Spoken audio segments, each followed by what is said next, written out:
Hey, this is my older brother, Ramon, and thank you for coming to the interview. So, question one. In your opinion, do you feel that the voting in the United States is accurate and secure? Why? Physical voting, yes.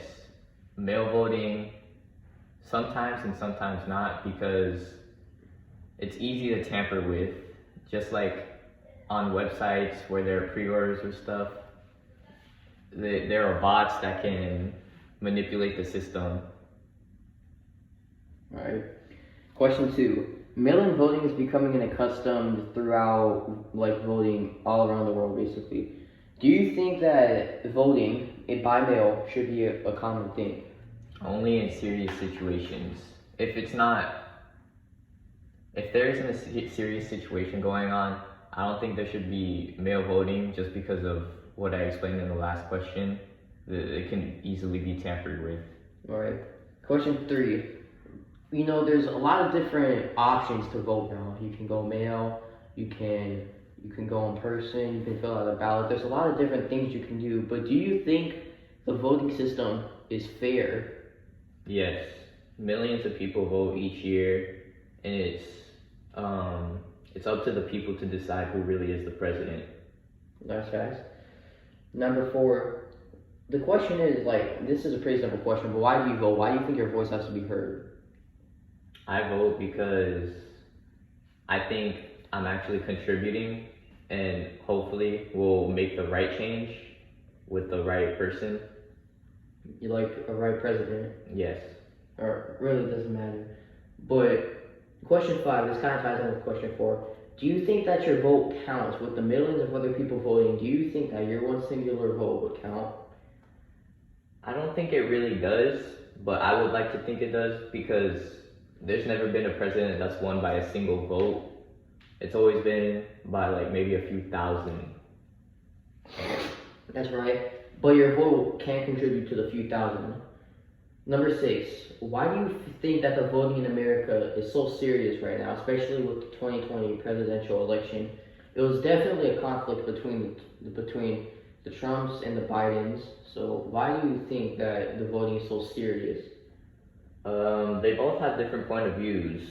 Trump electors, they want to keep the country safer, which is what they tried to do with the Mexican border, but they didn't execute it well. But with the Biden electors, More about the people than they, security. they want their voices to be heard rather than safety for the country. That's facts. Now, question seven. How have your personal experiences in life and what you've read on the internet affected your opinion in voting? Affected your opinion on the different candidates, basically.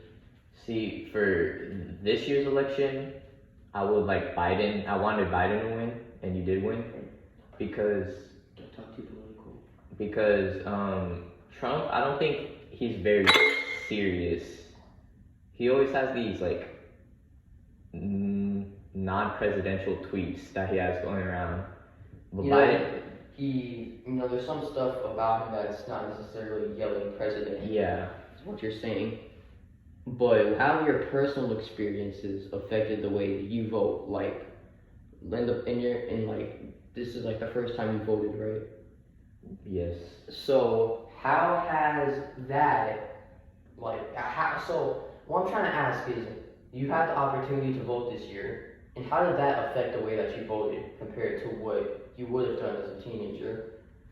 See, I don't think the country is ever safe, so I would go with the more Democrat for the people because there really is no safety inside of a singular country. There's always murder, drugs, stuff like that. Stuff like that. Question 8. So there's always a third party election, right?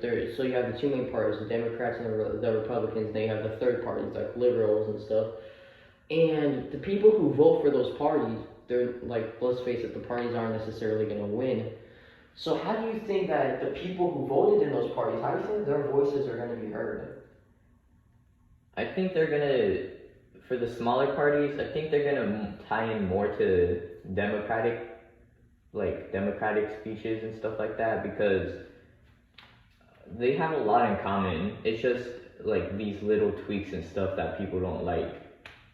So you think that the Democratic Party overall would hear the voices of the people? Yeah. Okay, so question 9. Do you think that this is a pretty simple question, but I think it should be asked in every single, interview when it comes to topics like this? But do you think the electoral college should be abolished? Do you think it should be either tweaked or replaced by a popular vote system instead? So, I know what you mean. Hold on. I don't think it should be replaced because I think it should overall be the state that chooses, because that's more of what the people want instead of like these millions of votes that we get. All right. So, question 10. With the technology that's coming in all throughout everywhere, basically, all this tech and stuff, online voting it's inevitable. But do you think online voting should be a thing? So you can log into a website and vote. Do you think that should happen? This ties back to question number 1, but I don't think it should, just because there Security are bots. reasons? Hackers are becoming more popular these days. Like with what happened in like Apple, I'm pretty sure they got hacked a few months ago. So nothing's ever really truly safe. Yeah, like the main problem about online voting is just the security. And, if we had good security, then online voting would have been a thing already. But because having security online is so difficult, especially when it comes to voting, it's not gonna happen within the next few years, but it's gonna happen soon, in my opinion. Question 11: do you feel that people should actually go out and vote? It's pretty simple, but I feel I have to ask you. Do you think people should actually go out and vote? Yes, definitely, because there's physical evidence of them being there. There's no like third party people. It's always one at a time. So there's like no one forcing them to do it either. Well, as far as we know, in person. Alright. Yeah. No, number 12. This is a pretty simple question. Are you gonna vote in the next election? Yeah, I am. Why though? You want your voice to be heard, basically?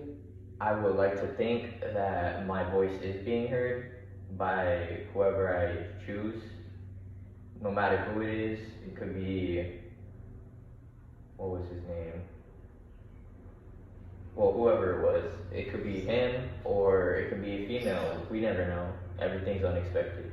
Alright, so question 13. So I'm gonna say the question, I'm gonna explain it a bit. Do you think seniors should be allowed to vote? Now let me explain my thing.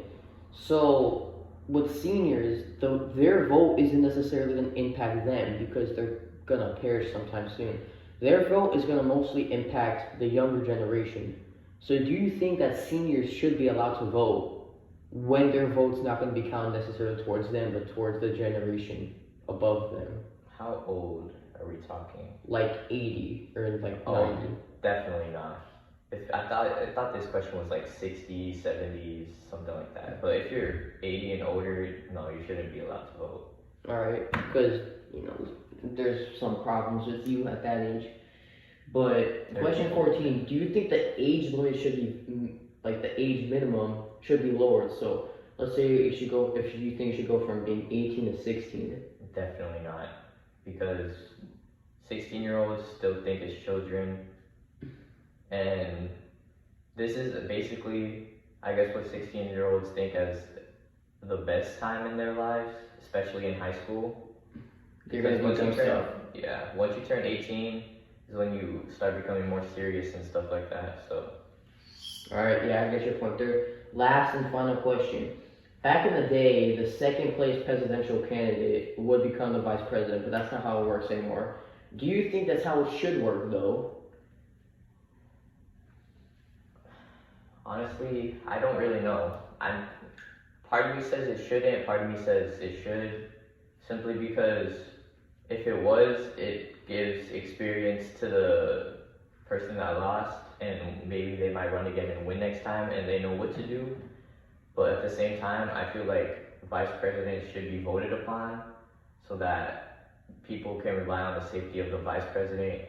For example, if backstab assassination were to happen on the president, and then vice president becomes the president because they lost and they might hold a grudge or something like that. All right. Thank you for your time, Ramon.